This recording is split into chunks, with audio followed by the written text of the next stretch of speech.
Good day po sa lahat at welcome to my channel Artistang Chikat. Ngayon, alamin natin kung anong aaminin ni Rofa Gutierrez.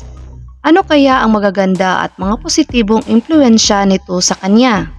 Pero bago yan, please like, share, and hit the subscribe button and notification bell. Thank you po! Matagal nang nauugnay sina Rofa Gutierrez at Herbert Bautista.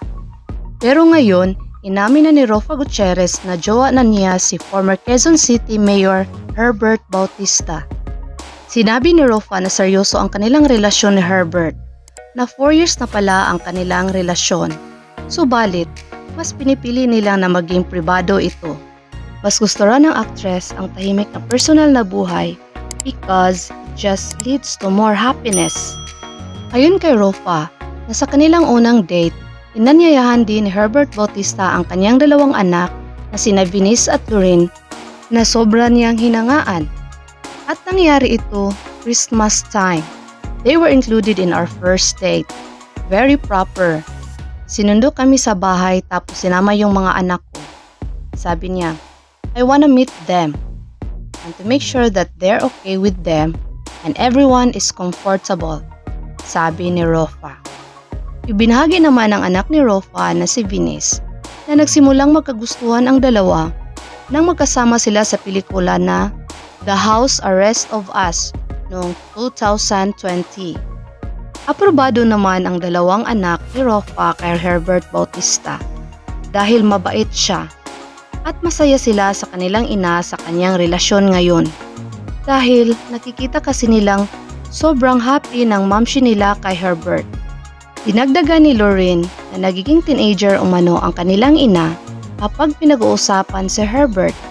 Kapag magpapakasal muli, nais ni Rofa na ang mga anak niya ang kanyang bridesmaid.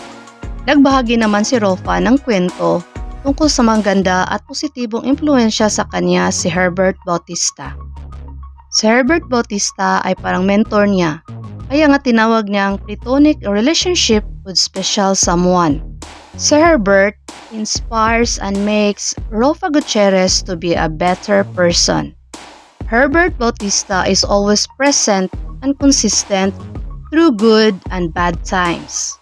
He is also leading Rofa towards the right path. Na si Herbert daw ang naghihikayat sa kanyang tapusin ang pag-aaral niya sa kolehiyo noong pandemya. Natapos ni Rofa ang kanyang bachelor's degree in communication arts sa Philippine Women's University noong 2022 sa edad na 48 years old. Sa ngayon ay nagpapatuloy pa rin siya sa kanyang Masters in Communication. Thank you for watching. Please don't forget to like, share, and hit the subscribe button and notification bell.